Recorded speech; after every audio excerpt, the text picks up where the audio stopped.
नमस्कार। आज दिनभरिका खबरहरू लिएर म याङ्की साम्डो भुटिया गोर्खा च्यानलका हाम्रा प्रिय भ्युअर्सहरूलाई स्वागत अनि अभिनन्दन जनाउँदछु। प्रस्तुत छ आजका समाचारहरू। सर्वप्रथम कोरोना अपडेट। कालेबुङ जिल्ला अस्पतालमा आज गरिएको र्यापिड एन्टिजेन टेस्टमध्ये जम्मा 8 जनाको रिपोर्ट पोजिटिभ आएको जानकारी पाइएको छ। उक्त मानिसहरूमध्ये 5 जना तिरपाईको, 1 जना ओङदेन रोड, 1 जना बाराधुरे र 1 जना राजाधारा निवासी रहेको बताइएको छ।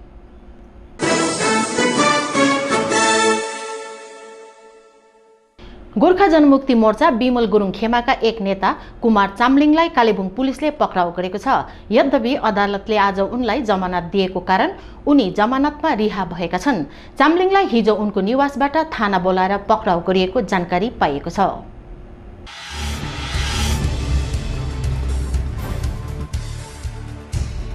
पुलिस सूत्रबाट प्राप्त जानकारी अनुसार चामलिङ विरुद्ध 2017 को गोर्खाल्यान्ड आन्दोलन कालका धाराहरू लगाइएको छ, जसमा आइपिसी को धारा 147, 148, 149, 342, 353, 436, 424, 326, 307, 427 लगायत पश्चिम बङ्गाल एमपिओ एक्ट 2017 को धारा 9 पनि सामेल छन्।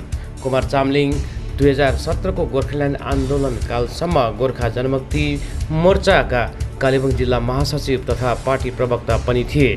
हिजो बेलुकी उनलाई पक्राउ गरिएको थियो भने पुलिसले आज उनलाई कालेबुङ जिल्ला अदालतमा पेश गरेको थियो। अदालतले उनको जमानत याचिकामाथि विचार गर्दै उनलाई जमानतमा रिहा गरिदिएको छ।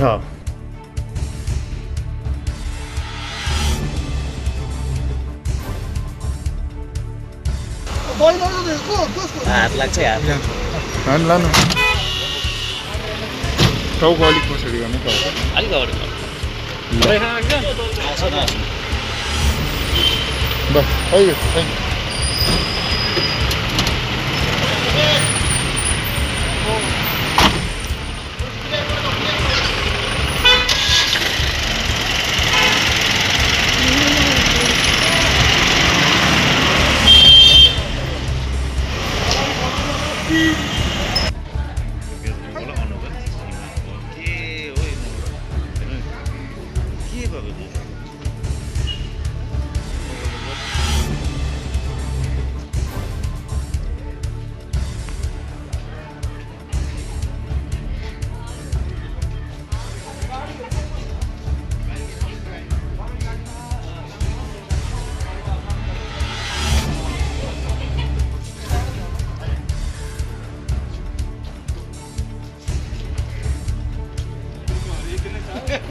गोर्खा जनमुक्ति मोर्चा बिमल गुरुङ खेमाका केन्द्रीय समिति सदस्य देशभक्त सुब्बाले हिजो आफ्नो पार्टीबाट राजीनामा दिए पछाडि आज आफूले यसरी राजीनामा दिनुको कारणबारे खुलाउँदै एउटा पत्रकार सम्मेलन डाकेका थिए।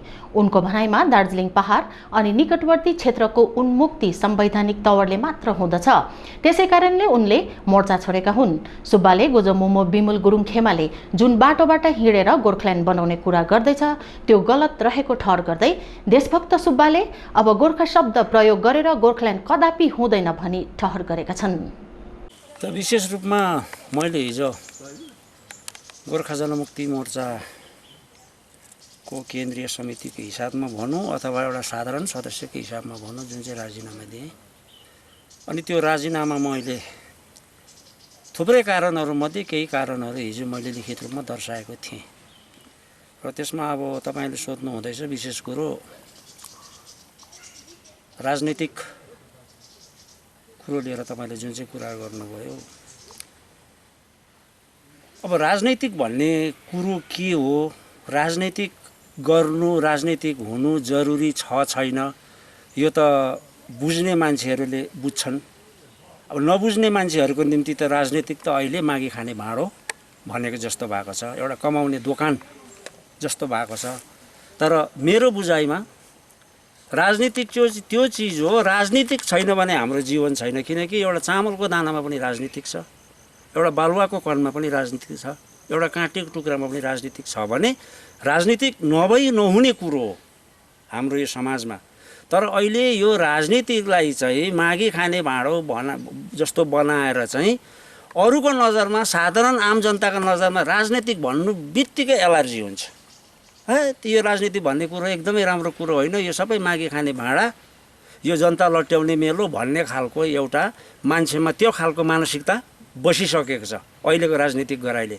र मेरो भन्नुको तात्पर्य चाहिँ के हो भने सही राजनीतिक सही पाराले कसरी गर्नुपर्छ, सही राजनीतिक के हो त्यो चाहिँ हामी अवगत गराउन चाहन्छौँ। जुन कुरो चाहिँ अब विभिन्न अरू पार्टीहरूमा बसेर चाहिँ त्यो आफूले चाहेर पनि त्यो सबै कुरो गर्न बोल्न सकिएन। प्रयास त गरेको हो तर सकिएन, खास कुरो त्यो हो। अनि अर्को कुरो आउँछ, मूल कुरा चाहिँ मैले हिजो त्यसलाई स्टेज दिएर भनेको थिएँ। मूल कुरो चाहिँ हो हाम्रो यो भूभागको संवैधानिक हक र अधिकारको कुरा। संवैधानिक हक र अधिकारको कुरा गर्नु पर्दाखेरि अब अहिले यहाँ अलग राज्य माग्ने त किरैसरी छन् सबैले, भाइहरूले पनि सबैले जनमानसले जानेको कुरो, बुझेको कुरो। तर त्यो दिनदेखिको आजसम्म, आज पर्यन्त पनि अलग राज्य मागेकोमा चाहिँ आजसम्म हामीले अलग राज्य हासिल गर्न नसकेको कारण चाहिँ के हो त? हामी कहाँ चुकेको छौँ? हाम्रो कहाँ त्रुटि भएको छ? कतै काम कुरो एकातिर कुङ्लो बोकी ठिमीतिर भने जस्तो त भएको छैन। माग्नुपर्ने अर्कै तौर तरिका, बाटो अर्कै, हामीले अर्कै बाटो त खेपिराखेका छैनौँ। आज हामी 15 अगस्त मान्नु मेला ग्राउन्ड गएको भनेर हिँडेको मान्छे चाहिँ कतै लोलेतिर त हामी लागेको छैनौँ। र यो अवस्था छ र अब कहाँ गएर कसरी कुन प्रकारले चाहिँ यो हाम्रो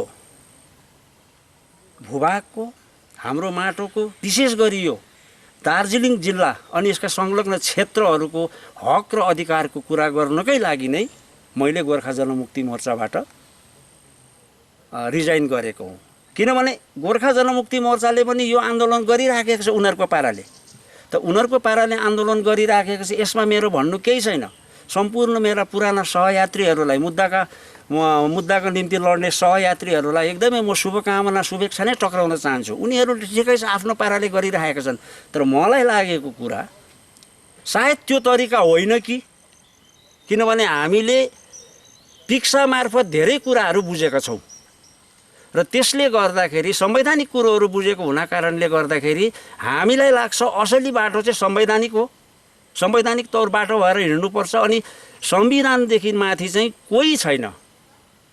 देशको राष्ट्रपति पनि, प्रधानमन्त्री राष्ट्रपति पनि संविधानको भित्र मुनि भएको हुना कारणले आज सरकार डराउँछ, सरकार न्याउरिन्छ, सरकार पोको पर्छ भने संविधानसँग मात्रै हो, होइन भने बाँकी कुरोमा उनी सरकार डग्ने कुरै आउँदैन। र हामीले चाहिँ संवैधानिक बाटो पहिल्याउनुको निम्ति हामीले यो सबै काम कुरा गर्न चाहेका हौँ। तपाईँले संवैधानिक कुरा गरिहाल्नुभयो है। यो असंवैधानिक बाटो लिएर चाहिँ अब तपाईँले आफ्नै पार्टीलाई भन्नुभएको होला सायद, गोर्खा जनमुक्ति एकलाई, होइन? सबै गोर्खा जनमुक्ति मोर्चा मात्रै होइन, अहिले जति पनि छ, जति पार्टी उति कुराहरू छ। कोही अब 6औं अनुसूचीको कुरा, अब कोही युटीको कुरा, अब कोही गोर्खाल्यान्डको कुरा र भन्ने कुरोहरू छ। र अब यहाँ एउटा कुरो प्रष्ट भन्नुपर्छ, मैले बुझेको अनुसार सायद मेरो भनाइ गल्ती पो हुन्छ कि, तर यो मैले गल्ती भन्दैछु कि साँचो भन्दैछु यो कालान्तरमा समय नै ठुलो कुरो हो, समयले बताउला। तर मैले बुझेको अनुसार गोर्खा शब्द प्रयोग गरेर गोर्खाल्यान्ड सम्भव म देख्दिनँ। गोर्खा शब्द प्रयोग गरेर गोर्खाल्यान्ड सम्भव म देख्दिनँ। अब सायद त्यही कारणले हुनुपर्छ हिजो अस्ति बिजेपीको हाम्रा भाइ सागर पोखरेलले पनि अब गोर्खाल्यान्ड होइन, गोर्खाल्यान्डबाट गोर्खाल्यान्ड रूपी दलदलबाट निस्किएर चाहिँ हामी अन्य बाटो खोज्नुपर्छ, अर्कै विकल्प खोज्नुपर्छ भन्दाखेरि उसलाई यहाँ तल्लो लेभलका उसका टाउकेहरूले उसलाई निलम्बित गरेको थियो। यो कुरो त भाइहरूलाई अझै मलाई भन्दा बेसी ज्ञान छ। त्यसको लगत्तै 3-4 दिन पछाडि त उसलाई त पदोन्नति गरेर सिलमोर सहित दार्जिलिङ जिल्लाको युवा प्रेसिडेन्ट बनाएको तपाईँहरूलाई सबैलाई विदितै भएको कुरा हो। भन्नुको मतलब अहिले हामीले आएर बुझ्दाखेरि सागर पोखरेल आफै बोलेको हो कि हाइकमान्डले बोल्न लागेको बुझिन्छ भन्नुहोस् त भाइ। र त्यसो हो भनेदेखि अब बिजेपीले पनि मलाई जहाँसम्म लाग्छ यो चाहिँ गोर्खाल्यान्ड चाहिँ हुँदैन भनेर अहिलेदेखि नै पब्लिकलाई बानी गराउने युज टु गराउने सायद मेलो त गरेको होइन। छलफल धेरैचोटि भयो यो विषयहरू लिएर। तपाईँलाई धोका भयो? संवैधानिक कुराहरू विषय लिएर अब छ्याङ्गै कुरा भन्नु पर्दाखेरि जुन चाहिँ हामीले संवैधानिक बाटो संवैधानिक कुरा गऱ्यौँ यो विषय लिएर हामी गोर्खा जनमुक्ति मोर्चाका शीर्षस्थ नेता आदरणीय बिमल गुरुङज्यूसित हामी धेरै पटक गुप्ती बैठक पनि बसेका हौँ। उहाँलाई हामीले बुझाउने चेष्टा पनि गरेका हौँ। जति बेला हामीले एउटा नन पोलिटिकल सङ्गठन टिक्सा गर्दै थियौँ मैले नै अघि भनिहालेँ यो सबै कुरा संवैधानिक कुराहरू हामीले धेरथोर बुझेको चाहिँ पिक्साको माध्यमबाट हो। यो हामी आफै जानेर आएको हामी भुइँफुट्टा भएर आएको होइन। र त्यसले गर्दाखेरि चाहिँ हामीले यो कुराहरू सबै कुरो उहाँहरूलाई भन्यौँ बुझायौँ भन्यौँ। अब उहाँले उहाँको क्षमता अनुसार कतिवटा कुरा बुझ्ने कुरा बुझ्नुभयो, कति कुरा सायद बुझ्नु भएन पनि होला। अनि उहाँलाई फेरि एउटा बाध्यता पनि थियो कि पहिलेदेखि गोर्खाल्यान्ड भनेर आएको मान्छेले गोर्खाल्यान्डदेखि घटेर कुरा गर्नु हुँदैन, उहाँको त्यो एउटा बाध्यता पनि हो। अनि अब त्यो उहाँको एउटा के भन्नु, उहाँलाई त्यो उसको कर्तव्य पनि थियो हो। र त्यसले गर्दाखेरि हामीले सबै कुरो जनाउँदाखेरि चाहिँ तपाईँहरूको सङ्गठनले यो कुरोलाई चाहिँ एकदम अघि बढाएर लानुहोस्, गोर्खा जनमुक्ति मोर्चाको पूर्ण समर्थन छ भनेर त उहाँले त गोर्खा जनमुक्ति मोर्चाको प्याडमा उहाँको सिलछापमा सम्पूर्ण कुराहरू लेखेर दिइसक्नु भएको छ जो हामीसँग छ। देशभक्त सुब्बाले बनाउँदैन, नयाँ पार्टी त बनाउँदैन, तर जुन चाहिँ पर्टिकुलर हाम्रो दार्जिलिङ जिल्लाको यो माटोको यो भूभागको यहाँको जनताको एस्पिरेसन बुझ्ने जुन चाहिँ पनि पार्टी आउँछ भने हामी त्यसमा सहमत हुन पनि सक्छौँ। तपाईँ हामी भन्नुहुँदैछ है, भनेपछि तपाईँहरूको अन्तरण कहिले यस्तो कुराहरू चलिरहेछ होइन नि। चिन्ता गर्ने मान्छे समाजको भविष्यको आउने के अरे सन्तानको भावी सन्तानको चिन्ता गर्ने मान्छे त कहाँ चुप लागेर बस्छ त हौ, त्यसो त गरिन्छ नि त। मोर्चासँग विचार कहिलेदेखि नमिलेको? मोर्चासँग विचार नमिलेको भन्ने कुरा छैन, मोर्चासँग विचार मिलेकै हो। तर अब एउटा कुरो तपाईँहरूलाई भन्नु पर्दाखेरि, अब छिचोलेर भन्नु पर्दाखेरि अहिले फिलहाल अब तपाईँहरूलाई कस्तो लाग्छ मैले देख्दाखेरि अहिले पहाडमा मोर्चाको आधिकारिक तौरमा अस्तित्व छ जस्तो लाग्छ। आधिकारिक तौरमा है, त्यसै त यसै उसै त मोर्चा अब दुई पक्ष छ सरसर्ती हेर्दा, तर आधिकारिक तौरमा अहिले खासै मोर्चाको अस्तित्व छ जस्तो लाग्छ। तपाईँलाई के लाग्छ? अब मोर्चाको झन्डा सन्डा ब्यानर स्यानर त जम्मै कोर्टमा पुगेर त्यो चाहिँ अब भर्डिक्ट पर्खिरहेको छ, कसको हुने हो कसको पक्षको हुने हो। विगत इलेक्सनमा भोट लड्दाखेरि विनय खेमा कसको ब्यानरमा भोट लड्यो, विमल खेमा कसको ब्यानरमा भोट लड्यो। अच्छा, दिल्लीमा गोर्खा जनमुक्ति मोर्चाको एउटा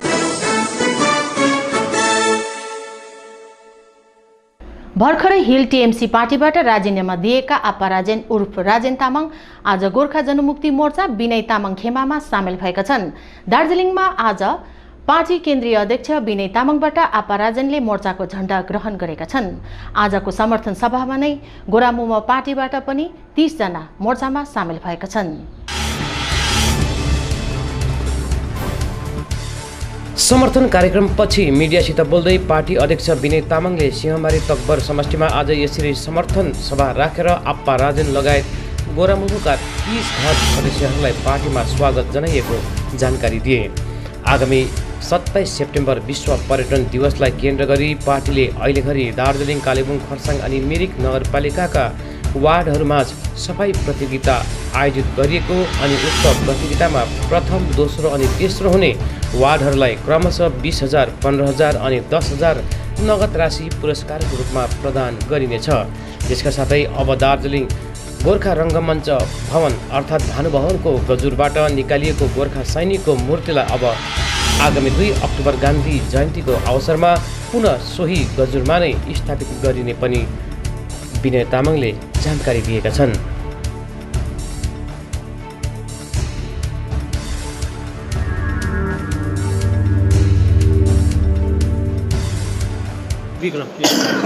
दाजु, तृणमूल कङ्ग्रेस है एउटा नेसनल पार्टी छोडेर रिजनल पार्टीमा जोइन गर्नुको मेन कारण तपाईँको के होला? मेरो त्यस्तो खास केही पनि छैन है। तृणमूल पार्टीमा बसेर पनि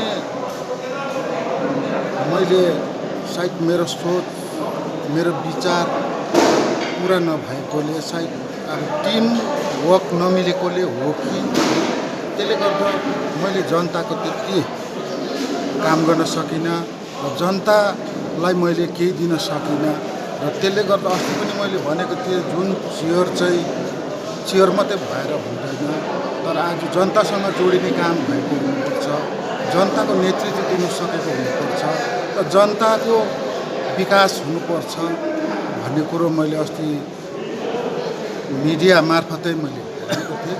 त्यसले गर्दा आज जुन म जोइन गरेको छु यसमा पनि अन्य पार्टीमा म गएको छुइनँ, किनभने टिएमसी र आज गोजामुममा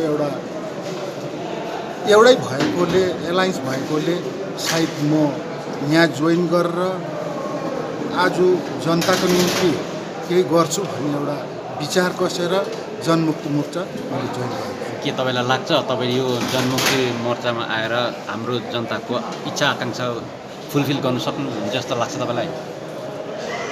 अहिले त म अब धेरै चिनाजाना छ, धेरै जग्गाहरू म घुमेँ है, त्यसले गर्दा यहाँ सायद अब कतिवटा गल्तीहरू पनि भएको छ र त्यो गल्ती पनि अब सुधार्दै र यहाँको वातावरण पनि सुधार्नको निम्ति मैले आज गोजामुममा जोइन गरेको छु।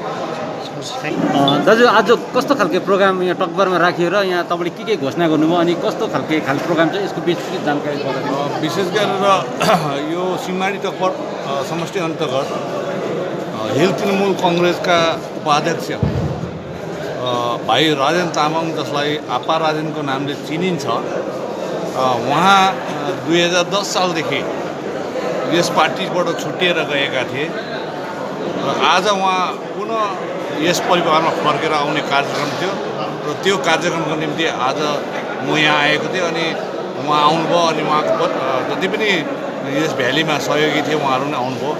साथै यस भ्यालीका 30 घर जो अहिले घडी जेले पार्टीमा थिए उहाँहरूले पनि समर्थन जनाउनु भयो। यो एक विशेष कार्यक्रम थियो र त्यो विशेष कार्यक्रममा म आज उपस्थित भएको छु। अघि हामीले एउटा एनाउन्समेन्ट सुने जुन सफाई अभियानलाई लिएर त्यसको विषयमा अलिक जानकारी गरिदिनुहोस्। हजुर, यो विशेष एउटा हाम्रो यो सानो पहल हो पार्टीबाट अनि यसलाई हामीले सबैले सम्झ्यौँ भने केही न केही एउटा सन्देश दिन चाहेको। 27 तारिक सेप्टेम्बर विश्व पर्यटन दिवस हो र हामीले Darjeeling municipality, Kalimpong municipality, Kurseong municipality र मिरिक म्युनिसिपालिटी, जसमा दार्जिलिङ म्युनिसिपालिटीमा 32 वटा वार्डहरू छन्, कालिम्पोङमा 23 वटा वार्डहरू छन् म्युनिसिपालिटीमा, खरसाङ म्युनिसिपालिटी अन्तर्गत 20 वटा वार्डहरू छन्, भनेपछि मिरिक म्युनिसिपालिटीमा 9 वटा वार्डहरू छन्। यी वार्डहरूको लागि सफाई अभियान कार्यक्रम राखेका छौँ र यसमा अलिकति कम्पिटिसन पनि राखिदिएका छौँ।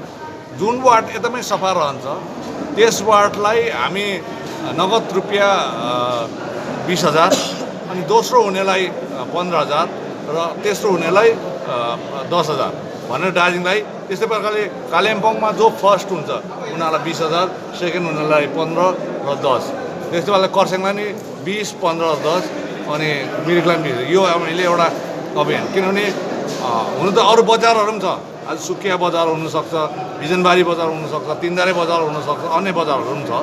अरू कालिम्पोङमा पनि अलगढा होला, पेदोङ होला, गोरुबथान होला, तर म्युनिसिपालिटी यो चाहिँ जुनै पनि एउटा बजार, मूल बजार चाहिँ त्यो जग्गाको अनुहार हो।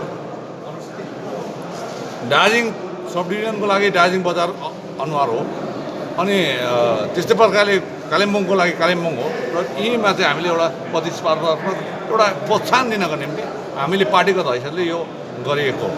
2 अक्टोबर जुन भन्नुहुँदैछ नि दाजु तपाईँले, त्यो गोर्खा म्यान जुन हाम्रो त्यो पहिलाको त्यो स्थापना गर्छु भने यसको लागि तपाईँहरूले कहिलेदेखि पहल गर्नुभयो? हजुर, यो विशेष गरेर गोर्खा रङ्गमञ्च भवन दार्जिलिङमा जति बेला यो गोर्खा रङ्गमञ्च भवन निर्माण भयो अनि परिचालनामा आयो, त्यस समय स्वर्गीय सुभाष घिसिङज्यूले गोर्खाहरूको पहिचान, गोर्खाको सिपाही त्यो गोर्खा रङ्गमञ्च भवन दार्जिलिङको माथि राखिएको थियो।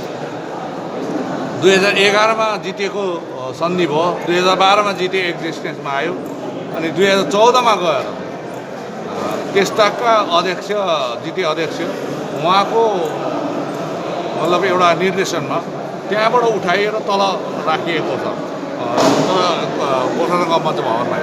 र हामीले मैले एउटा पार्टीको तर्फबाट मैले आधिकारिक पत्र जिटिएका चेयरम्यान श्री अनित थापा भाइ र जिटिएका प्रिन्सिपल सेक्रेटरीलाई पठाएको थिएँ कि त्यो मूर्ति, त्यो गोर्खाहरूको सिपाहीहरूको पहिचान जुन जग्गामा पहिला थियो त्यहाँ हामी राख्न चाहन्छौँ भने, र उहाँले आधिकारिक अर्डर निकालेकोले गर्दाखेरि हामी यो कार्यक्रम चाहिँ 2 तारिक अक्टोबर जुन दिन हाम्रो राष्ट्रपिता महात्मा गान्धीको जन्म जयन्ती हो, गान्धी जयन्ती हो, त्यही दिन नै हामी त्यसको त्यहाँबाट निकालेर हामी माथि राख्ने गर्ने यो हाम्रो घोषणा हो। किनकि 2011 देखि 2013सम्म हामी देखेको थियौँ तपाईँको जतिखेर गोर्खा जनमुक्ति मोर्चा एउटै थियो, पछि आएर दुईवटा हुँदाखेरि त्यतिखेर राज्यको सत्ताधारी दल अल इन्डियन तृणमूल कङ्ग्रेसले पनि तपाईँहरूको पार्टीको मान्छेहरूलाई पनि जोइन गराउँदै थियो। हामी हिजो अस्ति पनि त्यही देख्दैछौँ, तपाईँहरूको पार्टीको मान्छे पनि उनीहरूको पार्टीमा जोइन गर्दैछ, फेरि उनीहरूको पार्टीको मान्छेहरू तपाईँहरूकोमा जोइन गर्छ। पछि यो 2-3 सम्पर्कको 2-3 साल ठिकै थियो, पछि गएर बिग्रिँदै गयो तपाईँहरूको त्यति बेरको टिएमसीसँग। आखिर यो जुन प्रक्रिया सुरु भएको छ, टिएमसीले गरोस् या तपाईँहरू गरोस्, तपाईँहरूको उहाँहरूको जिनीहरू पार्टीबाट निस्केको उनीहरूलाई लिनु हुँदैछ, बट तपाईँहरूको कर्मीहरूलाई पनि उनीहरू भिराउँदैछन्, कतै एउटा क्लास क्रिएट हुँदैन? हेर्नुहोस्, पार्टी गर्ने आफ्नो आफ्नो अधिकार हो, यो मौलिक अधिकार हो। आज तपाईँ तृणमूल कङ्ग्रेसमा छ भने भोलि दिन कङ्ग्रेस हुनसक्छ, कति दिन, तर हामी पाहाडमा आज जो पनि हाम्रै पार्टीबाट गएका थिए, जस्तो राजेन्द्र तामाङ भाइ, आपा भाइ, उहाँ 2010सम्म हाम्रो पार्टीको यो झन्डा जन्माउनेको एक व्यक्ति पनि हो। त्यसले गर्दा उहाँ फर्केर हाम्रो परिवारमा आएको, र आज पार्टीमा आज यताको उताको यता जाँदाखेरि कुनै प्रकारको यस्तो खालको असुविधा हुँदैन या हामी बिचमा कुनै मतभेद सिर्जना हुँदैन। चुनावमा तपाईँहरू उम्मेदवार पाउने सायद तपाईँ एउटा सिटको उम्मेदवार होला, र सबैले जनताले माग छ तपाईँप्रति, अनि टिएमसीले पनि भन्दैछ तपाईँको एलायन्स त्यतै काहीँ ब्रेकको सम्भावना देखिँदैछ? होइन, हेर्नुहोस्, म उम्मेदवार हुन्छु हुँदैन अझै 6 महिना 7 महिना बाँकी छ। त्यसले गर्दाखेरि अहिले नै पार्टीको अडानलाई स्पष्ट भएको छैन। समय आउँछ, राजनीतिक समय आउँछ, जति बेला चुनावको घडी आउँछ त्यस बेला पार्टी केन्द्रीय समितिले निर्णय लिन्छ। तर जहाँसम्म 3वटै ममाथि चाहिँ त्यो निर्णय हो, तर जहाँसम्म 3वटा क्षेत्रको विधानसभा क्षेत्रको छ, हाम्रो अल इन्डिया तृणमूल कङ्ग्रेससँगको सम्झौता हो, हिल तृणमूल कङ्ग्रेससँग चाहिँ होइन। त्यसले गर्दाखेरि हिल तृणमूल कङ्ग्रेस चाहिँ उहाँको एउटा अर्गनाइजेसन हो। हिल्समा अल इन्डिया तृणमूल कङ्ग्रेसको सभानेत्री सुश्री ममता ब्यानर्जीसँग नै हाम्रो एउटा भनाइ छ कि पाहाडको 3वटा एमएलए क्षेत्रमा हाम्रो हुनुपर्छ भन्ने, र उहाँको अस्ति पनि पुनः हामी कलकत्ता जाँदा यही कुरो दोहोऱ्याइएकोले गर्दाखेरि उहाँ र हाम्रो बिचको जुन सम्झौता मुताबिक हामी आउँदो 2021मा पाहाडको 3वटा विधानसभा क्षेत्रमा हाम्रो उम्मेदवार हुन्छ भने डुवर्सको 2टा क्षेत्रमा चाहिँ विधानसभा क्षेत्रमा चाहिँ या त हाम्रो उम्मेदवार हुन्छ या उहाँहरूको उम्मेदवारलाई हामी सपोर्ट गर्छौँ, या उहाँ र हाम्रो बिचको सम्झौता मुताबिक या एउटा आपसी सुझबुझको मुताबिक कुनै एक व्यक्तिलाई हामी सपोर्ट गर्छौँ। डुवर्सको कन्सेप्ट कालचिनिया अहिले नै हामी उजागर गर्न चाहँदैनौँ। गोर्खा बहुल्य क्षेत्र अनि आदिवासी बहुल्य क्षेत्रमा हामी त्यहाँ गर्छौँ। दाजु, अघि तपाईँले भन्नुहुँदै थियो नि पर्जापट्टाको प्रक्रिया सुरु भइसक्यो भनेर, है कता कता भइसक्यो त्यो अलिकति हाम्रो मानिसलाई बताइदिनु। यस्तो हेर्नुहोस्, अहिले बिजनबारी ब्लक अन्तर्गत चुङथुङ चियाबारीमा एउटा अर्डर आएको जुन पान्दामको आएको छ। त्यस्तै प्रकारले मिरिक बजारको पनि आइसकेको छ अर्डर। यो डिएम अफिसबाट नै आएको र डिएम अफिसलाई पश्चिम बङ्गाल सरकारले नै पठाएको। अर्गला ब्लकमा पनि एउटा आधिकारिक पत्र आएको छ र गोरुबथान ब्लकमा आएको छ अहिले, र अरू पनि अरू ब्लकमा आउँछ। तर अहिले सर्वेको लागि हो, सर्वेको लागि पत्ता दिनु होइन, सर्वे सुरु गर्नुपर्छ भन्ने खालको अर्डर। किनभने बिना सर्वे चाहिँ पत्ता दिन सकिँदैन, पहिला सर्वे हुनु आवश्यक छ। यो सर्वेको लागि चाहिँ आधिकारिक प्रशासनिक एउटा पदक्षेप हुँदै यो अर्डर निस्किएको छ। सर्वे चाहिँ कहिलेसम्म चाहिँ कम्प्लिट हुन्छ होला कि सरकारले कहिलेसम्म सर्वे कम्प्लिट गर्छ होला तपाईँलाई? अब हेर्नुहोस्, यो त यति साह्रो हो कि चिया बगान क्विनेन बगान, सिङ्कुना बगान भनिन्छ, क्विनेन बगान वन बस्तीको त अहिले सुरु हुँदैछ। डिआई फन्ड डेभलपमेन्ट एरिया, म्युनिसिपालिटीको लिज ल्यान्ड र भेस्टल्यान्ड ल्यान्ड दलिल पत्र जसले प्राप्त गरेको छ त्यसले गर्दाखेरि 87.2% मैले बारम्बार भन्छु त्यो क्षेत्रलाई सर्वे गर्नुको लागि अलिक टाइम त लाग्छ। गभर्मेन्टमा त्यत्रो मेसिनरी छैन, तर सुरुवात भएको छ र हामी झट्टभन्दा झट्ट चाँडोभन्दा चाँडो यो सर्वे सकेर हाम्रो मानिसहरूले, हाम्रो जनताले एउटा आफ्नो जमिनको घरघडेरीको मालिकाना हक पाओस् भन्ने हाम्रो चाहना छ।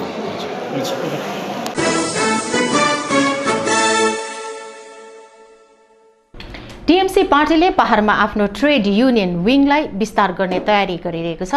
यसै विषयलाई लिएर आज दार्जिलिङ सर्किट हाउसमा एउटा साङ्गठनिक सभा सम्पन्न भएको थियो, जसमा टिएमसी नेतृत्व तथा राज्यसभा सांसद डोला सेन प्रमुख रूपले उपस्थित रहेका थिए। उक्त सभाले अब टिएमसीको ट्रेड युनियन विङलाई पहाडमा हिमालयन टी वर्कर्स युनियनको नाममा अघि बढाउने विषयमा सिफारिस गरेको छ। सभाबारे सांसद डोला सेनले विस्तारित जानकारी दिएकी छिन्। तृणमूल कांग्रेस की ट्रेड यूनियन विंग जो है आईएनटीटीयूसी, चाय बागान की मजदूर भाइयों ने, पंडित जी ने, खवास भाई ने, यहाँ पर हमारे दार्जिलिंग जिला के आईएनटीटीयूसी प्रेसिडेंट भी है और रतन जी ने, इन्होंने हमको बुलाया। इधर शांता दीदी थे, एमपी राज्यसभा जो टी बोर्ड में है। शांता दीदी अभी निकल गए, तो आपको ज़रा लेट होगा, इसलिए हम सब एक इन हाउस मीटिंग किए थे इधर डिस्टेंसिंग मानकर कॉन्फ्रेंस रूम में सर्किट हाउस में। एक इन हाउस मीटिंग है। चाय बागान में आईएनटीटीयूसी यूनियन, ममता दीदी की ओर से यूनियन, पार्टी की ओर से यूनियन आगे बढ़े, इसके लिए हमारे यहाँ यूनियन फंक्शनिंग था, लेकिन कुछ कम हो गए थे। उसको आगे बढ़ाने के लिए इधर 93 चाय बागान है, कालिम्पोंग में 6 है, इधर 87 है। तो इधर करीबन 30 चाय बागान के रिप्रेजेंटेटिव इधर प्रेजेंट थे। तो उस सबको मिलकर हमने कुछ मुद्दे तैयार किए खवास जी की तरफ से, और ये इधर की जो लीडरशिप है उसकी तरफ से हमारे पास एक प्रपोजल आया, हिमालयन टी वर्कर्स यूनियन नाम बोलकर हिल में हम काम करें। इसको लेकर हम पार्टी से परमिशन लेंगे, पार्टी जो बोलेंगे, हमारे लीडर्स जो हमको गाइडलाइन देंगे, वैसे हम चाय बागान में आईएनटीटीयूसी को आगे बढ़ाएंगे, तृणमूल ट्रेड यूनियन को आगे बढ़ाएंगे।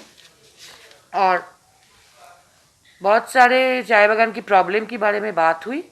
3-4 पॉइंट हम आपको बोलते हैं इन हाउस छोटा ऑर्गेनाइजेशनल मीटिंग में। एक बात ये हुआ कि चाय बागान में सीपीएम जमाने में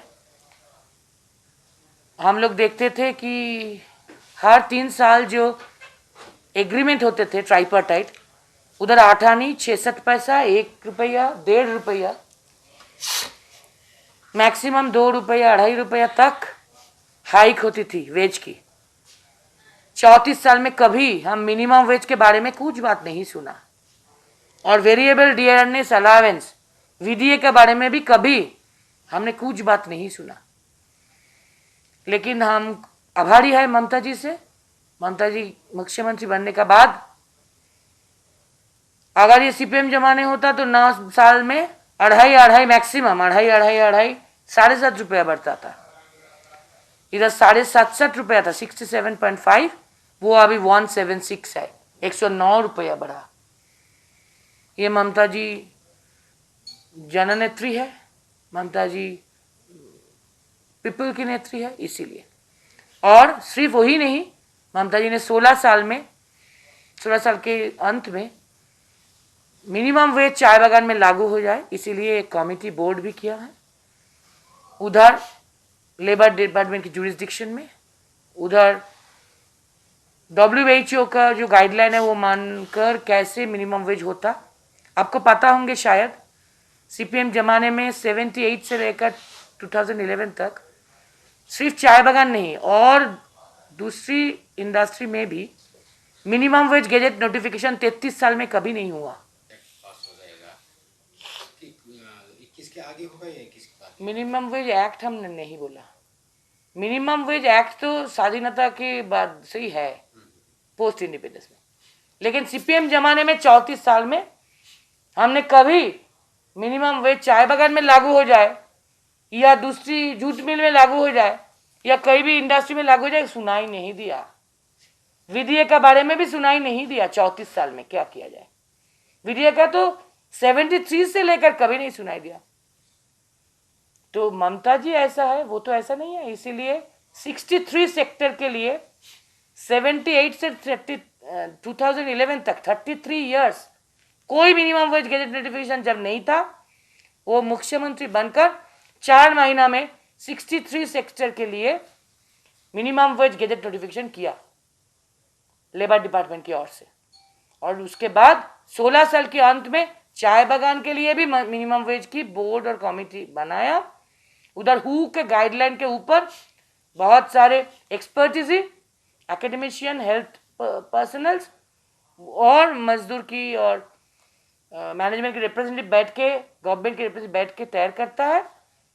हम उसका जानकारी जितना देर तक हमारे पास है, हमको लगता कि करीबन 4 साल से डिस्कशन जो चल रहा है, करीबन शायद और 1 साल लगेगा, वो डिस्कशन खत्म हो जाएगा और चाय बागान का मिनिमम वेज भी तैयार हो जाएगा। जैसे 63 सेक्टर का ऑलरेडी स्टेट गवर्नमेंट की तरफ से तैयार हुआ, वैसे ही हुआ ना। उसके बारे में स्टेट गवर्नमेंट की तरफ से पॉलिसी डिसीजन हो गया। मुख्यमंत्री मोदी जी नहीं है, मुख्यमंत्री ममता जी है।